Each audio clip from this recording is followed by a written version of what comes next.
3 kali lipat. Hari ini tiba saatnya Arga akan memulai hari baru dengan pekerjaan barunya. Dia sudah siap dengan kemeja dan celana bahan yang terlihat sangat pas di badan yang ideal. Ma, Arga berangkat kerja dulu. Arga berpamitan kepada Melinda. Iya nak, kamu tidak makan siang dulu. Ini sudah jam 12, sudah waktunya makan siang. Melinda. Tidak ma, Arga akan makan di kantin dekat kantor saja. Ini hari pertama Arga bekerja dan Arga tidak ingin sampai Arga terlambat. Seru Arga. Melinda hanya menanggapi perkataan anaknya dengan senyum bangga, sambil merapikan kerah baju anaknya yang tidak berantakan lalu mempersilahkan Arga pergi bekerja. Asteris asteris asteris asteris. Pukul 12.30 Arga sudah tiba di kantornya, lebih cepat setengah jam dari yang diminta kepala HRD. Permisi, saya Arga, karyawan baru yang akan bekerja di sini. Kemarin kepala HRD menyuruh saya untuk bertemu dengan stafnya, dan menandatangani kontrak kerja. Tanya Arga kepada resepsionis. Resepsionis yang baru saja diajak bicara oleh Arga sempat mematung sejenak, karena seperti bermimpi. Di depannya ada laki-laki tampan mirip Lee Min Ho sedang mengajaknya bicara. Arga mengibas-ngibaskan telapak tangannya di depan wajah resepsionis yang sedang mematung. Nona, panggil Arga mengagetkan resepsionis yang sedang mematung. Oh, maaf, tadi apa yang Anda katakan? Resepsionis itu malah balik bertanya sambil tidak melepaskan pandangannya ke wajah tampan Arga, sambil sesekali tersenyum nakal. Saya ingin bertemu dengan staf HRD untuk menandatangani kontrak Nona. Seru Arga agak mengencangkan sedikit suaranya. Oh ya sebentar, siapa tadi namamu? Arga ya. Resepsionis. Arga hanya menganggukkan kepalanya. Resepsionis itu kemudian menelpon bagian HRD untuk mengkonfirmasi kedatangan Arga. Opa, Kak Arga. Silahkan ke ruang HRD di lantai 5. Apa perlu saya mengantar Opa? Resepsionis semakin menggoda Arga yang masih kebingungan dengan sikap wanita di depannya itu.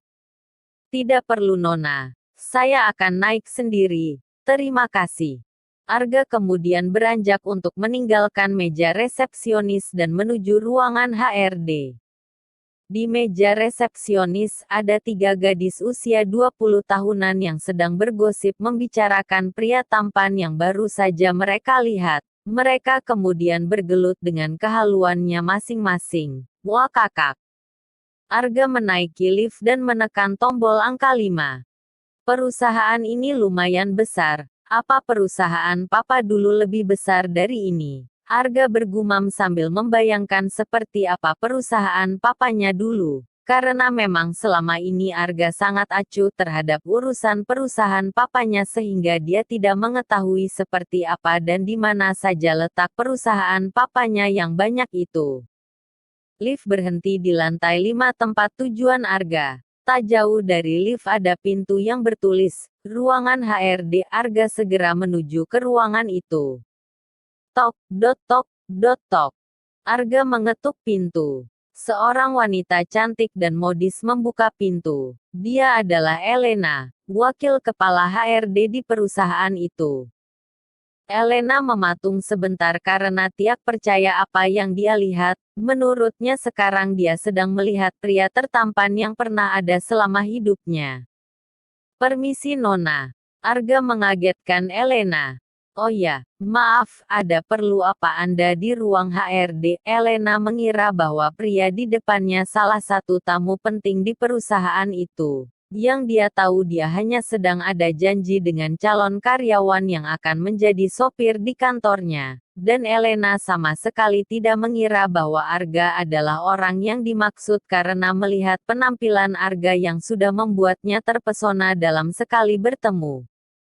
Saya Arga. Saya ingin bertemu dengan staf HRD untuk menandatangani kontrak kerja. Jelas Arga. Apa? Kaukah calon supir baru itu? Tanya Elena masih tidak percaya. Arga hanya mengangguk, lalu Elena mempersilahkan Arga masuk. Arga dan Elena duduk di meja kantor yang ada di ruangan itu dengan posisi berhadapan. Baik Pak Arga, silahkan baca kontrak kerjanya dulu. Di sini sudah ada semua yang harus Anda kerjakan nanti, beserta seluruh hak yang akan Anda dapatkan dari perusahaan ini setiap bulannya. Elena menjelaskan dengan anggun, karena sebetulnya Elena sedang berusaha menarik perhatian Arga dengan kecantikan yang dimilikinya. Arga tidak menghiraukan tingkah Elena yang dia rasa sedikit aneh dan langsung membaca berkas yang sekarang dipegangnya. Selama Arga membaca berkas kontrak, Ellen hanya menatap Arga dengan terkesima. Tiba-tiba Elena terperanjak karena pertanyaan Arga begitu mengagetkannya. Nona, apa kau tidak salah menulis angka? Kenapa gaji yang akan aku dapatkan besar sekali? Bahkan aku rasa ini 3 kali lipat dari gaji-gaji sopir kebanyakan. Arga. Elena yang memang belum sempat membaca kontrak itu ikut kaget. Dia memang tidak berniat membaca kontrak itu. Karena dia pikir ini hanya kontrak biasa.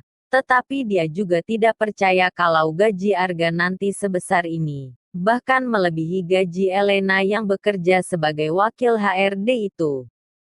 Sebentar, saya akan menghubungi kepala HRD dulu. Kebetulan beliau yang membuat kontrak ini langsung. Tapi kalau dipikir-pikir, tidak biasanya kepala HRD mengetik sendiri kontrak kerja, apalagi hanya untuk posisi sopir. Gumam Elena yang baru sadar ada sesuatu yang aneh.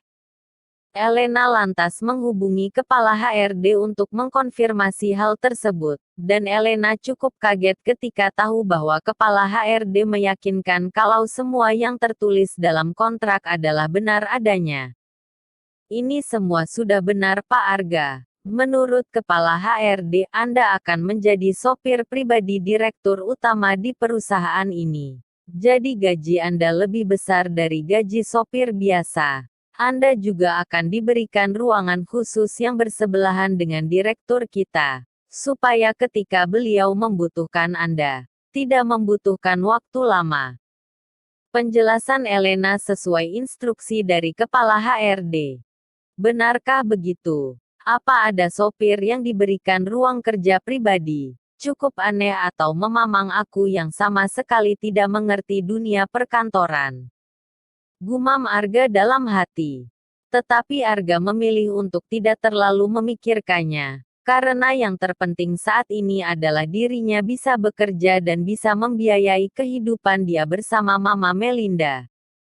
Bersambung. Ruang kerja. Selesai dengan urusannya menandatangani kontrak kerja. Kemudian Elena mengajak Arga untuk melihat ruang kerjanya. Letaknya bersebelahan dengan ruang direktur yang nantinya akan menjadi atasannya itu. Selamat siang Pak Reno. Perkenalkan ini Pak Arga, supir pribadi direktur muda yang baru. Elena memperkenalkan Arga kepada Reno, sekretaris direktur muda di PT Mentari Group. Pak Reno ini sekretaris dari direktur kita. Giliran Elena memperkenalkan Reno kepada Arga. Arga menganggukkan kepala sebagai bentuk hormatnya. Tapi Reno malah mengacuhkannya dan langsung memalikkan wajah. Cih, kenapa pria ini angkuh sekali, dan setiap hari aku harus bertemu dengannya. Kalau bukan karena aku membutuhkan pekerjaan, aku tidak sudi. Kau harus tenang Arga. Ini demi Mama. Gumam Arga dalam hati karena melihat sikap Reno yang tidak bersahabat. Mari Pak Arga, kita lihat ruangan Anda. Ajak Elena. Mereka memasuki ruangan baru Arga. Dan bukan hanya Arga yang terkejut. Bahkan Elena yang memang baru masuk ke ruangan ini juga ikut terkejut dengan apa dia lihat. Nona Ele, apa kau tidak salah menunjukkan ruanganku? Tanya Arga. Elena yang masih mematung memperhatikan sekeliling ruangan itu spontan menjawab, tentu saja tidak. Apa mungkin salah? Tapi, tidak mungkin salah. Ini benar ruangan Anda, Pak Arga. Sesuai arahan Kepala HRD kami, ini memang ruangan Anda. Karena tidak ada ruangan lagi selain ini. Jelas Elena yang masih syok. Kenapa aneh sekali aku mendapatkan pekerjaan sebagai seorang sopir pribadi di sini. Gajiku 3 kali lipat lebih besar, dan sekarang aku mendapatkan ruangan yang bahkan lebih bagus dari ruang HRD tadi. Tanpa sadar Arga mengatakan itu di depan Elena. Kau benar. Ini aneh sekali, apa kau, tidak apa yang aku pikirkan. Bisa-bisa aku kehilangan pekerjaanku kalau sampai menyebarkan gosipin. Elena. Arga hanya mengernyitkan dahi melihat Elena yang sedang bergumam sendiri. Setelah selesai melihat-lihat, Elena kemudian undur diri meninggalkan Arga di ruangannya. Arga berterima kasih kepada Elena karena sudah membantunya. Tidak apa-apa. Lain kali jangan panggil aku Nona. Panggil saja aku Ele. Dan aku akan memanggilmu Arga. Bukankah kita seumuran? Ujar Elena. Baiklah Non, Ele, terima kasih. Asteris. Arga kembali mengelilingi sisi-sisi ruangan barunya. Terlihat satu set sofa empuk yang bisa Arga pergunakan untuk beristirahat. Di ruangan itu juga terdapat kursi kerja. Arga menghampiri meja dan melihat ada selembar kertas di atasnya. Arga meraih kertas itu lalu membacanya jadwal rutin direktur. Judul yang tertulis di kertas tersebut. Arga membaca setiap bagian jadwal kegiatan atasan barunya, terutama jadwal berangkat, pulang kantor, dan beberapa kegiatan di luar kantor. Ternyata bekerja di perusahaan orang lain tidak terlalu buruk. Ujar Arga. Kriting. Suara dering telepon di ruangan Arga. Direktur muda akan pergi dalam 15 menit. Bersiaplah menunggu di lobi utama. Minta kunci mobilnya pada petugas valet. Perintah Reno. Belum sempat Arga menjawab perintah. Reno sudah mematikan teleponnya. Arga mendengus kesal sambil berlalu untuk menjalankan tugas pertamanya. Ketika Arga baru saja keluar ruangannya, pemandangan pertama yang dia lihat adalah Reno si sekretaris menyebalkan. Arga ingin melupakan kekesalannya dan sekedar menyapa Reno. Tetapi Reno sama sekali tidak berpaling dari layar komputer kerjanya apalagi melihat Arga. Asteris bersambung.